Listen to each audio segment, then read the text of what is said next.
Welcome to Madras granny. இன்னைக்கு நம்மளோட சேனல்ல ஆட்டுக்கால் சூப் எப்படி செய்யுதுன்னு பார்க்க போறோம். இது highly nutritious, collagen rich, bone and joint ஹெல்த்க்கு ரொம்ப ஹெல்ப் பண்ணும். Immunity booster. ஸோ இந்த மாரி ஒரு நல்ல சூப் எப்படி செய்யுதுன்னு பார்க்கலாம் வாங்க. இதுக்கு சின்ன வெங்காயம் ஒரு 7, 8, இஞ்சி, பூண்டு, 1 டீஸ்பூன் அளவு மிளகு, 1 டீஸ்பூன் அளவு ஜீரகம், இது எல்லாத்தையுமே ஒரு மிக்ஸி ஜார்ல ஒரு மீடியம் சைஸ் தக்காளியோட சேர்த்து, நல்லா ஒரு ஃபைன் பேஸ்ட்டா அரைச்சு ரெடி பண்ணி வச்சுக்கோங்க. நெக்ஸ்ட் ஒரு கடாயில, அதாவது நல்ல ஒரு திக் பாட்டம் குக்கர் இருந்தா பெட்டர். அதுல வந்துட்டு 1 டீஸ்பூன் அளவு நல்லெண்ணெய் ஊத்துனா போதும். நெறைய எண்ணெய் தேவைப்படாது. கொஞ்சமா சோம்பு சேர்த்துக்கோங்க. ஒரு 1/2 டீஸ்பூன் வரைக்கும் கூட சேர்க்கலாம். அது கூடவே சேர்த்துட்டு, இப்போ ஆட்டுக்கால் பொதுவாவே கடையிலருந்து வாங்குறப்போ, நல்லா அந்த முடியெல்லாம் கிளீன் பண்ணி, சுத்தம் பண்ணி தான் குடுப்பாங்க. சுட்டு எடுத்து தான் குடுப்பாங்க. அதே மீறியும் திருப்பி கொஞ்சம் ஏதாவது முடி ஏதாவது இருக்கும். அத வந்து நீங்க கத்தியால நல்லா சொரண்டிட்டு, இந்த மாரி துண்டுகளா வெட்டி, நல்லா மஞ்சத்தூள், உப்பு போட்டு நல்லா கிளீன் பண்ணிட்டு, வாஷ் பண்ணி இது கூட சேர்த்துக்கோங்க. இப்போ ஒரு 2 நிமிஷம் நல்லா வதங்கட்டும். இது வதங்குனதுக்கு அப்புறமா, இதுக்கு தேவையான அளவு கொஞ்சமா மஞ்சள் தூள் சேர்த்துக்கோங்க.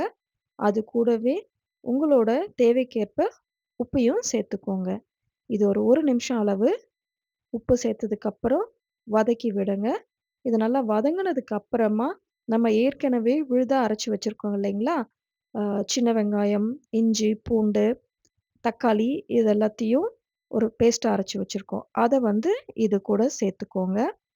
கூடவே ஒரு 300 எம்எல் அளவு தண்ணி சேர்த்துக்கோங்க. உங்களோட சூப் எவ்வளோ தேவையோ அந்த அளவுக்கு சேர்த்துக்கோங்க.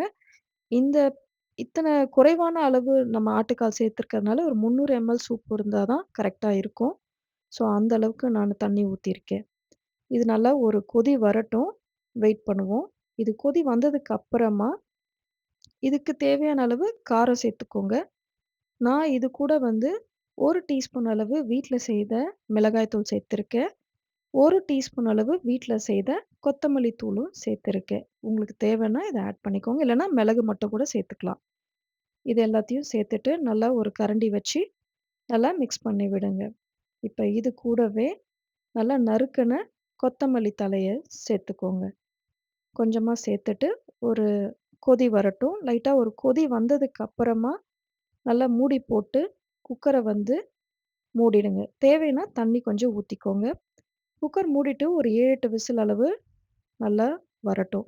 இப்போ இது நான் ராத்திரி ஒரு 10 மணி அளவு நான் செஞ்சுட்டுருக்கேன். ஸோ இது நெக்ஸ்ட் டே மார்னிங் என்ன பண்ணுங்க, திரும்பியும் ஒரு 2 விசில் விட்டுட்டு, நீங்க வந்து உடனே இத சர்வ் பண்ணலாம்.